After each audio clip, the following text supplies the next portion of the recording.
Avec la conclusion de la 5e et dernière saison, la chronologie de Stranger Things est si complexe et sinueuse qu'elle mérite une vidéo dédiée. Allons. C'est l'heure de l'histoire, mon poulet au miel. On ouvre les petits volets. Cœur vaillant, œil sur la balle, on ne peut pas perdre. La saison 1 a débuté en novembre 1983 et l'histoire de la saison 5 devrait se terminer en 1987. La fin de la saison 4 se situait un an plus tôt, au printemps 1986. Cela dit, de nombreuses références historiques sont évoquées tout au long des saisons, depuis la fondation de Hawkins dans les années 1800 jusqu'aux années 1970, période de naissance de 11 et des autres jeunes personnages. La bande-annonce de la saison 5 aborde une partie de cette histoire, notamment en se concentrant sur le méchant principal de la série, Vecna. Les plans de Vecna sont en place depuis le début, influencés par des événements antérieurs. Voici la chronologie complète de Stranger Things, décomposée en une série d'événements faciles à suivre.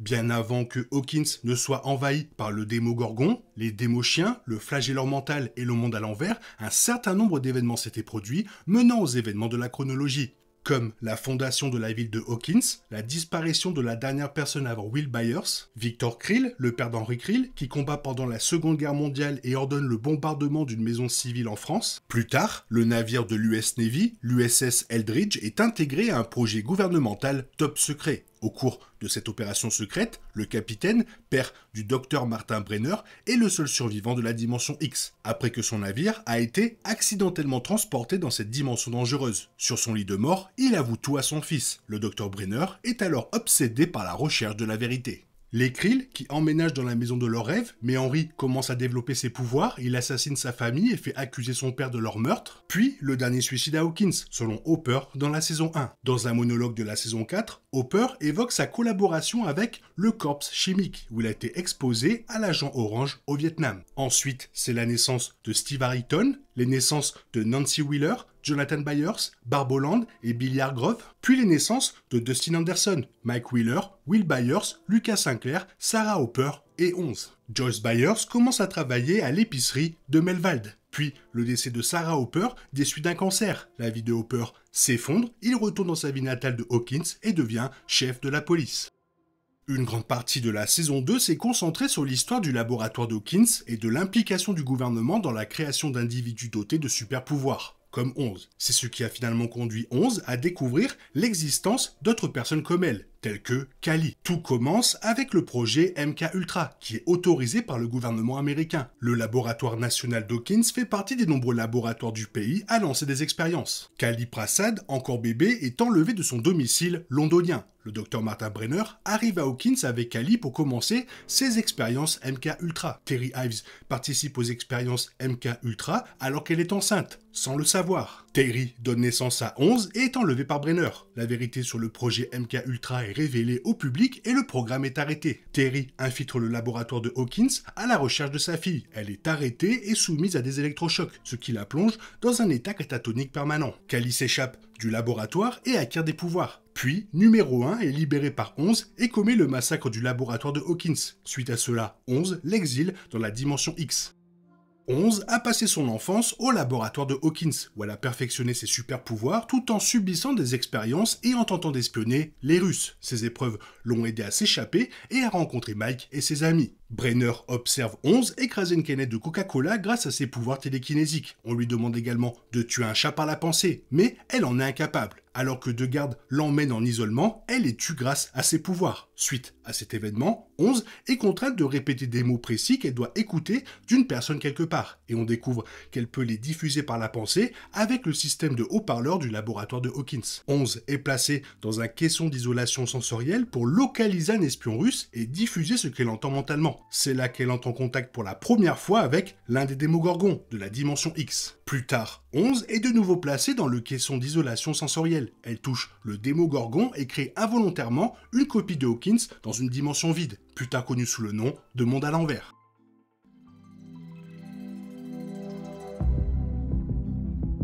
La première saison se concentre principalement sur la recherche et le sauvetage de Will Byers, avec une intrigue secondaire centrée sur 11 et le laboratoire de Hawkins. L'action se déroule en en grande partie sur une semaine, avec un court saut dans le temps à la fin de la saison. Un Démogorgon s'échappe du laboratoire de Hawkins et envahit le monde réel. Will Byers est emmené dans le monde à l'envers. Des coupures de courant surviennent dans les foyers de Hawkins. Joyce Byers se rend au commissariat de Hawkins et signale la disparition de Will. Brenner enquête sur la fuite de 11 et du Démogorgon. 11 se présente chez Benny Burger et le cuisinier, Hammond, appelle les services sociaux. L'appel est en réalité transféré au laboratoire de Hawkins, alertant Brenner et son équipe. Ils arrivent chez Benny Burger et tuent Hammond, mais 11 parvient à s'échapper. L'équipe de Hopper fouille les bois et retrouve le vélo de Will. Joyce reçoit un étrange appel téléphonique, elle entend une respiration et pense qu'il s'agit de Will. Cette nuit-là, Mike, Lucas et Dustin retrouvent 11 dans les bois alors qu'ils recherchent Will. Les recherches pour retrouver Will ne donnent rien. 11 reconnaît Will sur une photo chez Mike. Elle révèle ses pouvoirs télékinésiques à Mike, Lucas et Dustin. Elle leur explique ensuite que Will se cache du Démogorgon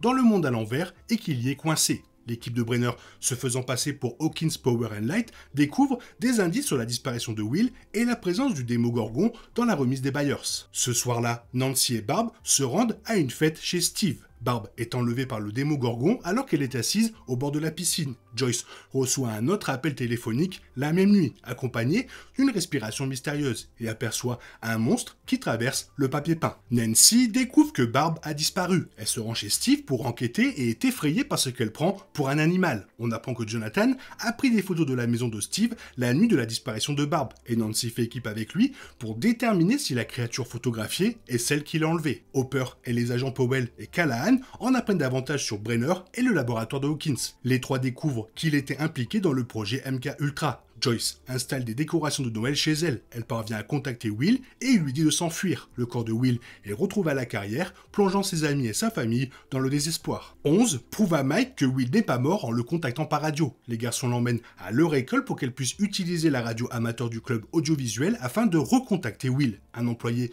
du laboratoire de Hawkins pénètre dans le monde à l'envers, attaché par un fil de sécurité. Il est détaché et entraîné plus profondément dans le monde à l'envers. Hopper comprend que le corps de Will est un mannequin rempli de coton. Joyce aperçoit Will à travers une ouverture dans son mur. Cette nuit-là, Hopper s'introduit par effraction dans le laboratoire de Hawkins. Les funérailles de Will ont lieu. Hopper découvre des preuves de l'existence du monde à l'envers. Il va voir Joyce et lui confirme qu'elle avait raison au sujet de Will. Nancy et Jonathan partent à la recherche du Démogorgon qui a enlevé Barb. Nancy pénètre dans le monde à l'envers par un portail dans les bois. Joyce et Hopper retrouvent Terry Ives. La sœur de Terry leur parle de son implication dans le projet MK Ultra et de la conviction de Terry qu'elle avait une fille. Lucas découvre, grâce à sa boussole, que le portail vers le monde à l'envers se trouve au laboratoire de Hawkins. 11 sauve Mike et Dustin de brutes et leur avoue être responsable de la disparition de Will, car c'est elle qui a ouvert le portail. Mike, Dustin, Lucas, Nancy, Jonathan, Joyce et Hopper fabriquent un caisson d'isolation sensorielle au collège de Hawkins pour que 11 puisse retrouver Barb et Will. 11 confirme que Barb est mort, mais que Will est seulement affaibli par son long séjour dans le monde à l'envers. Nancy et Jonathan tentent des pièges au Démogorgon. Steve arrive pour discuter, mais Nancy et Jonathan le convainquent de les aider à combattre le monstre. Mike, Dustin, Will et 11 restent au collège de Hawkins.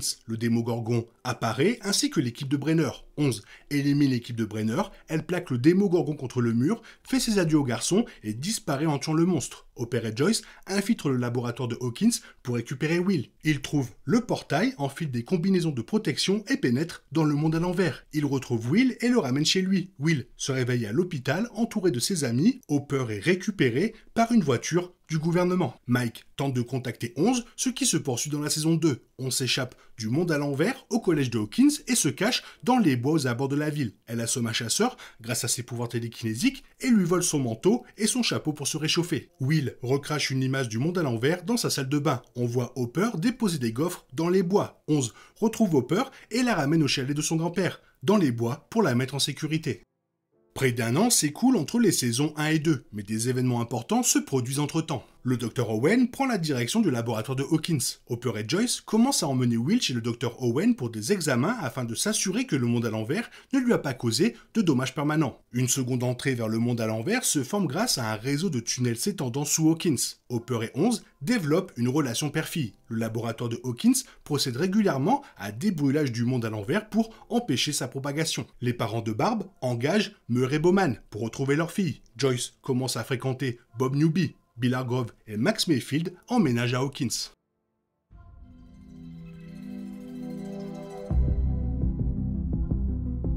La saison 2 se déroule entièrement en 1984, tout comme certaines parties de la saison 3. Bien que Will ne soit pas kidnappé cette fois-ci, il est possédé par le flagellant mental, et tout ce qui s'est passé cette année-là prépare le terrain pour le reste de la série, ce qui pourrait conduire à des morts importantes dans la saison 5, alors que la bataille finale commence. Les Russes tentent d'ouvrir un portail vers le monde à l'envers depuis l'une de leurs bases secrètes. La tentative échoue et l'équipe scientifique du docteur Alexei a un an pour trouver comment y parvenir. Cally et sa bande, formée après son évasion du laboratoire de Hawkins, échappent à la police de Chicago après un braquage. Mike, Dustin, Will et Lucas vont à la salle d'arcade de Hawkins. Will a une nouvelle vision du monde à l'envers, cette fois-ci avec une créature tentaculaire tapie à l'intérieur. Billy et Max font leur rentrée scolaire. Will a rendez-vous avec le Dr. Owens. Hopper est alerté de la dégradation des récoltes dans plusieurs fermes de Hawkins et enquête. Will a une nouvelle vision. Mike, Dustin, Will et Lucas vont chercher des bonbons pour Halloween. Will a encore une fois une nouvelle vision. Les garçons le découvrent et ils leur racontent ce qui s'est passé. Mais leur demande de ne rien dire à personne. On attend que Hopper fête Halloween, mais il perd la notion du temps. On se repère télépathiquement Mike et le voit essayer de l'appeler par radio. Dustin rentre chez lui et retrouve une créature dans sa poubelle. Hopper découvre un lien entre la dégradation des récoltes et le laboratoire de Hawkins. Il exige que Owens et le laboratoire enquêtent. Dustin amène la créature, nommée Dart, à l'école. Il la montre au groupe. Dart s'échappe et les enfants passent la journée à le chercher. On se quitte la cabane et les bois, elle se rend à l'école Hawkins et aperçoit Mike au loin riant avec Max. Nancy et Jonathan organisent une rencontre avec les parents de Barb, mais le laboratoire Hawkins intercepte l'appel. Will a une autre vision à l'école dans laquelle la créature à tentacules s'accroche à son corps. Nancy et Jonathan sont emmenés au laboratoire de Hawkins. Le Dr. Owens les met en garde contre leurs recherches concernant la disparition de Barb. Will montre le flagellant mental à Joyce et Hopper à travers des dessins. Ces dessins révèlent également le réseau de tunnels qui traverse tout Hawkins. On se découvre les dossiers concernant Terry Ives. Elle tente de contacter Terry par télépathie dans le vide. Dustin rentre chez lui et découvre que Dart a grandi et a mangé le chat de sa mère. Hopper trouve l'un des tunnels dessinés par Will et y pénètre. Il est attaqué et reste bloqué. Le laboratoire découvre que des échantillons de sol réagissent de la même manière à la chaleur et émet l'hypothèse qu'une conscience collective contrôle toute la matière et les créatures du monde à l'envers. 11 se rend chez Terry. La sœur de Terry, la tante de 11, lui raconte ce qui s'est passé. 11 pénètre dans le vide pour voir Terry et y découvre les souvenirs de sa tentative pour la ramener. Nancy et Jonathan retrouvent Murray Bowman et lui font écouter un enregistrement d'Owens. Murray propose de publier un rapport pour fermer le laboratoire de Hawkins. Bob et Will fournissent des informations pour retrouver Hopper. Bob, Joyce, Mike et Will le trouvent dans le tunnel et le libèrent. Au même moment, des techniciens du laboratoire commencent à incendier les tunnels. Will, connecté au monde à l'envers par le biais du flagellant mental, s'effondre pris de convulsions. Il est transporté d'urgence à l'hôpital. Cette nuit-là, 11 en apprend davantage sur l'existence de Cally et part à sa recherche. Will reprend conscience mais ne reconnaît que Joyce et Mike. Le Dr. Owens pense qu'il est infecté par un virus le reliant à l'esprit collectif du monde à l'envers. Des démochiens, version adulte de Dart, issus des limaces vomies par Will dans la saison 1, apparaissent à la décharge. Au même moment, Will, sous sa forme de flagellant mental, attire les membres du laboratoire dans le tunnel, provoquant une embuscade de démochiens. Cally entraîne 11 à maîtriser ses pouvoirs. 11 a une vision de ce qui se passe à Hawkins et rentre chez elle. Des démochiens envahissent le laboratoire. Mike dit à Joyce de sédater Will pour qu'il puisse se cacher du flagellant mental. Steve, Max, Dustin, Lucas, Nancy et Jonathan arrivent au laboratoire pour récupérer Will, Joyce, Bob et Mike. Alors qu'ils partent, Bob est tué par un démochien, donnant à Will, Mike, Joyce et les autres le temps de s'échapper. Tout le monde retourne chez les Byers. Ils s'appuient sur la théorie de l'esprit collectif et comprennent qu'ils doivent séparer Will du flagellant mental pour le sauver. Dans une sorte d'exorcisme, Will émet un signal en morse tandis que le flagellant mental parle à travers lui. Le message de Will est « Fermez la porte ». Le flagellant mental est alerté de la présence de Will chez les Byers. Il envoie un démochien sur les lieux, que l'équipe élimine. 11 revient et un plan est mis au point. Hopper et elle fermeront le portail du laboratoire tandis que Joyce, Jonathan et Nancy emmèneront Will à la cabane de Hopper et chaufferont son corps pour l'exorciser définitivement du flagellant mental. Mike, Dustin, Lucas et Max, aidés de Steve, élaborent un plan pour se rendre dans les tunnels et les incendier. Joyce, Nancy et Jonathan libèrent Will des griffes du flagellant mental qui s'échappe. Mike, Dustin, Lucas, Max et Steve réussissent à incendier les tunnels. 11 ferme le portail vers le monde à l'envers, mettant apparemment fin à la menace du flagellant mental. Le rapport de Murray Bowman sur le laboratoire de Hawkins entraîne sa fermeture définitive. Barb a droit de véritables funérailles. Le Dr. Owen remet à Hopper un faux certificat de naissance pour 11, faisant d'elle sa fille Jane. Mike, Dustin, Lucas, Will et Max et 11 assistent au bal d'hiver. Le flagellant mental continue de veiller sur le collège de Hawkins depuis le monde à l'envers.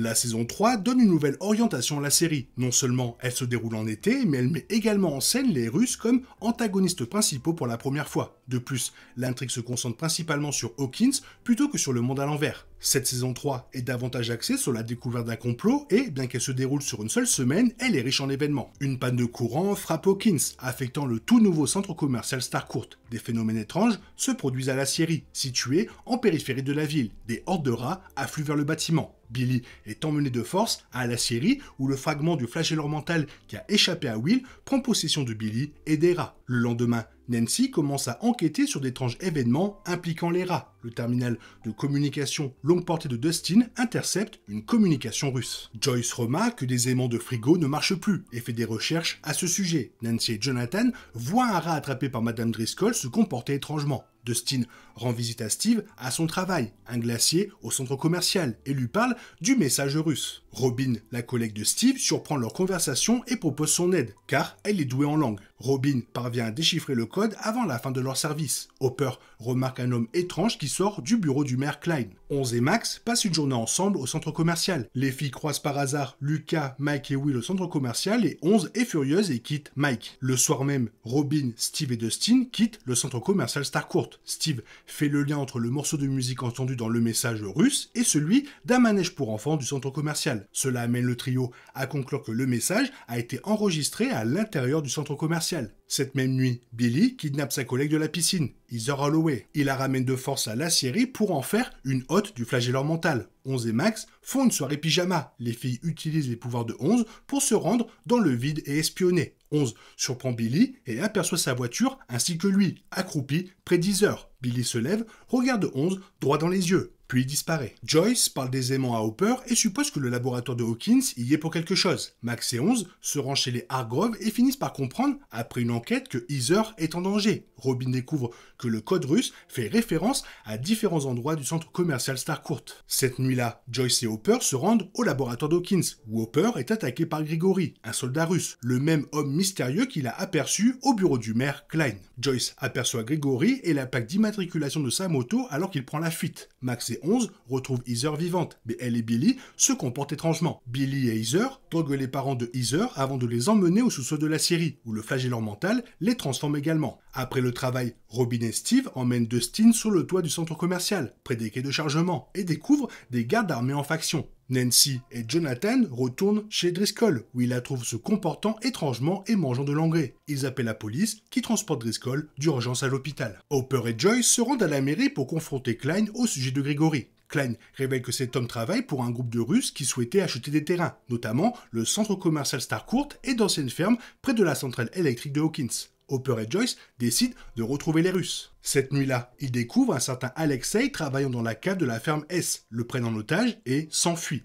Will confie à ses amis qu'il sent la présence du flagelleur mental et qu'il n'est peut-être pas parti lorsque 11 a fermé le portail. 11 explique au groupe que Max et elle pensent que quelque chose ne va pas chez Billy et qu'il pourrait être le nouvel hôte du flagelleur mental. Le groupe effectue un test de chaleur pour déterminer si Billy est possédé. Il l'attire dans le sauna de la piscine municipale et l'y enferme. Billy montre des signes de possession et les enfants parviennent à le repousser. Nancy rend visite à Driscoll à l'hôpital au même moment où les enfants effectuent le test du sauna. Elle observe Driscoll tremblante et hurlant, des veines noires saillantes sur son corps. Robin explique à Steve et Dustin qu'elle pense que passer par les conduits d'aération leur permettra d'accéder à la zone de chargement et de découvrir ce que manigancent les Russes. Ils font appel à Erika, la jeune sœur de Lucas. Erika s'engage dans les conduits et ouvre la porte. Le groupe découvre une substance étrange dans l'une des caisses. Ils sont piégés dans la pièce, celle-ci se transforme en ascenseur et descend. 11 retrouve Hopper et Joyce dans le vide et comprend qu'ils ont emmené Alexei chez Murray, dans l'Illinois. Ils ont besoin de lui pour traduire ce que dit Alexei afin de découvrir pourquoi les Russes sont à Hawkins. Alexei révèle que les Russes veulent ouvrir le portail vers le monde à l'envers. Nancy et Jonathan font équipe avec les enfants et réalisent que tous les habitants malades de Hawkins sont infectés par le flagelleur mental. Mac émet l'hypothèse que les écorchés humains du flagelleur mental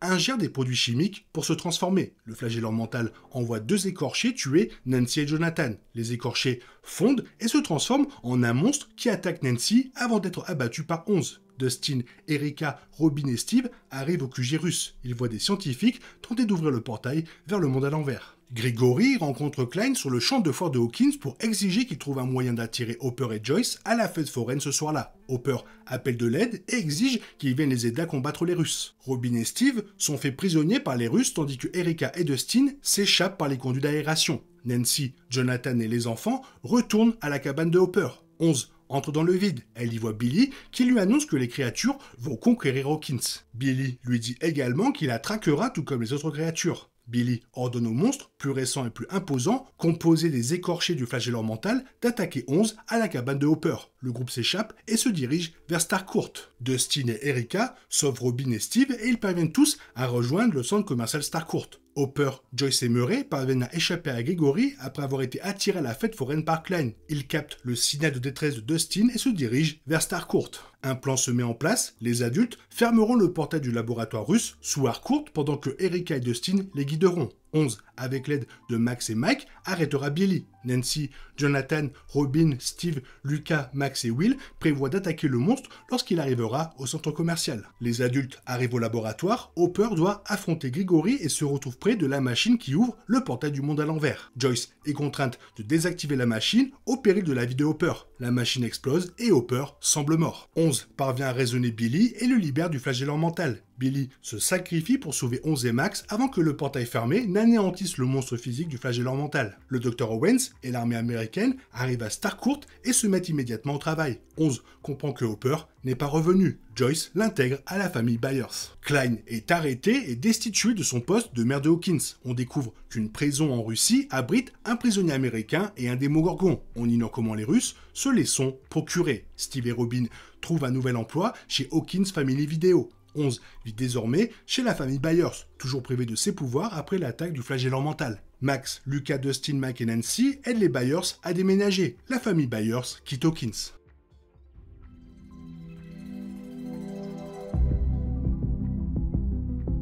La saison 4 se déroule 5 mois après les événements de la saison 3. Cette saison relie les 3 précédentes et introduit également d'autres éléments, comme l'histoire de Vecna, qui se déroule bien avant la saison 1. Comme les autres saisons, la saison 4 se déroule sur une semaine environ. Chrissy, une élève populaire, est contactée par Vision par une entité mystérieuse, plus tard connue sous le nom de Vecna. Mike reçoit une lettre de 11 qui embellit sa vie à Lenora Hills, en Californie, en omettant les détails du harcèlement scolaire qu'elle subit. Lors d'un rassemblement de soutien au lycée de Hawkins, Jason Carver, le tyran de l'établissement, évoque les morts étranges survenus au fil des ans. Joyce reçoit un colis inquiétant de Russie, contenant une poupée russe, accompagnée d'un message révélant que Hopper est vivant. Il s'agit du prisonnier américain détenu en Russie à la fin de la saison 3. Eddie Munson et le Hellfire Club, un club donjons et dragons, font leur apparition. Certains élèves de Hawkins en font partie. Chrissy demande de la drogue à Eddie et ils se rendent à sa caravane. À l'intérieur, elle a une nouvelle hallucination avant de s'envoler vers le plafond et de se faire briser les os par Vecna. Le corps de Chrissy est retrouvé, faisant d'Eddie le principal suspect. Mac part en Californie pendant les vacances de printemps pour retrouver 11 et Will. Max est persuadé que le meurtre de Chrissy est lié au monde à l'envers et demande l'aide de Steve, Dustin et Robin pour retrouver Eddie. Joyce, avec l'aide de Murray, appelle le numéro figurant sur le mot qui révélait le sort de Hopper. On lui conseille d'aller en Alaska si elle veut le retrouver. Nancy se rend à la caravane de Eddie pour enquêter sur le meurtre de Chrissy pour le journal. Elle interroge l'oncle de Eddie et apprend l'existence de Victor Krill. Max, Dustin, Steve et Robin retrouvent Eddie dans une cabane près du lac des Amoureux. Le collègue de Nancy, Fred Benson, est tué par Vecna. Sam Owens contacte 11 pour qu'elle rejoigne le projet Nina, qui lui permettra de retrouver ses pouvoirs. La police découvre le corps de Fred et Nancy est informée de l'existence de Vecna par Max, Dustin, Steve et Robin. Hopper découvre que Joyce et Murray viennent le sauver. Nancy et Robin enquêtent sur Victor Krill et découvrent que toute sa famille a été assassinée. Max, Dustin et Steve s'introduisent par effraction au lycée de Hawkins et apprennent que Fred et Chrissy ont consulté pour des maux de tête, des cauchemars et des saignements de nez. Max devient la prochaine victime des visions de Vecna. Mike, Will et Jonathan sont accueillis par des agents fédéraux qui les informent que 11 est aux mains d'Owens et Brenner pour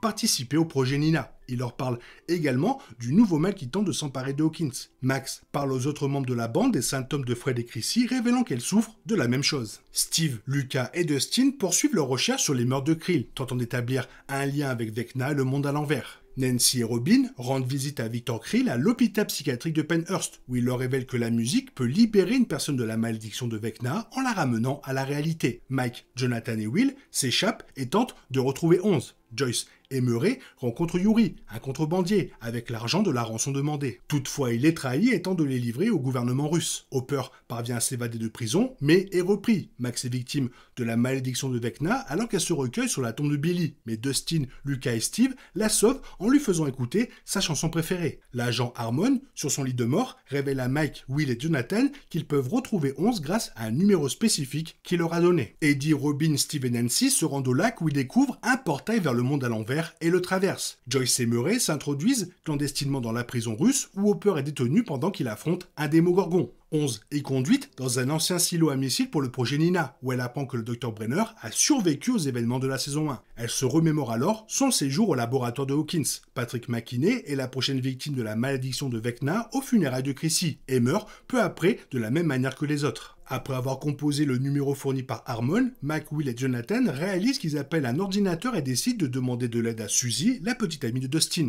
Dans le monde à l'envers, Eddie, Robin, Steve et Nancy s'introduisent par effraction dans la maison des Krill, puis traversent le reste de cette version parallèle de Hawkins, cherchant à s'échapper par la caravane de Eddie. Mais Nancy est capturée avant qu'il n'y parvienne. 11 retrouve ses pouvoirs, mais décide de poursuivre le projet Nina pour accéder à ses souvenirs refoulés. Mike et le reste du groupe californien arrivent chez Suzy. Elle parvient à localiser l'appel à partir d'un numéro de téléphone au Nevada. Dans ses souvenirs d'enfance, 11 se lie d'amitié avec l'infirmier Henry Krill, après l'avoir vu se faire torturer par le personnel. 11 retire la puce implantée dans Henry Krill, ce qui lui permet de retrouver ses pouvoirs. Il massacre alors tout le personnel et les enfants du laboratoire de Hawkins. On découvre finalement que Henry est Vecna, dont l'histoire est également révélée à Nancy, coincée dans le monde à l'envers. Après avoir découvert le carnage perpétré par Henry, 11 le bannit dans la dimension X, le monde d'origine des démogorgons, des particules du flagelleur mental et des démochiens. Nancy reçoit une vision de Vecna où Hawkins est possédé par le monde à l'envers, révélant ainsi son plan ultime. Nancy parvient ensuite à s'échapper. Brenner explique à 11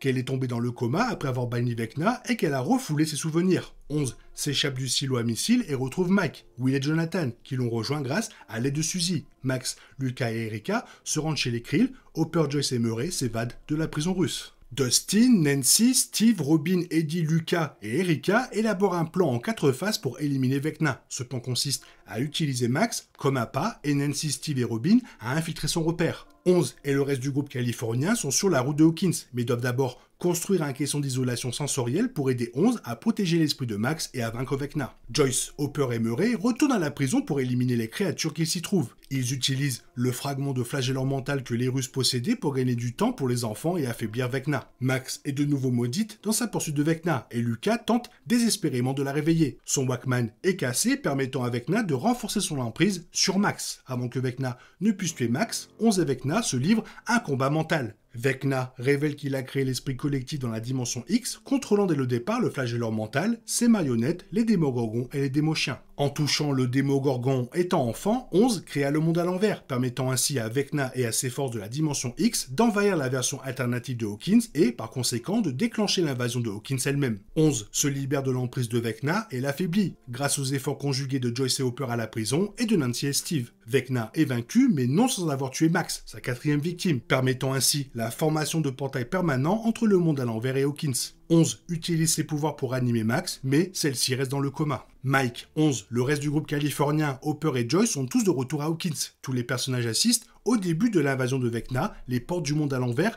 crachent fumée et flammes rouges, et Will ressent à nouveau la présence du flagelleur mental. La chronologie de Stranger Things est déjà riche en événements, mais la saison finale promet d'en ajouter bien d'autres. La diffusion de la saison 5, prévue pour novembre 2025, commencera à apporter de nouvelles informations. On sait pour l'instant que cette ultime saison se déroulera environ 1 an à 18 mois après la saison 4. Les événements de la saison 5 se situent donc en 1987. Il est probable que cette saison dévoile beaucoup plus d'éléments de flashback dans la chronologie. Attendez-vous à de nouveaux rebondissements, car l'invasion du monde à l'envers commence à menacer Hawkins. Quoi qu'il en soit, de nombreuses questions seront soulevées et trouveront leur réponse concernant la chronologie de Stranger Things, à mesure que la série dévoilera ses derniers épisodes. Voilà, c'était l'histoire complète de Stranger Things avant la saison 5. Maintenant, vivement la saison 5, toi qu'est-ce que tu en penses? Fais-moi part de ton avis dans la zone commentaire et surtout ton niveau de hype, et comme d'habitude, bisous bisous, bye bye. Il est impossible de compter sur les autres de nos jours, on est obligé de tout faire soi-même. Je me trompe? Rien de grave, j'avais tout prévu. Où va le monde, je vous le demande.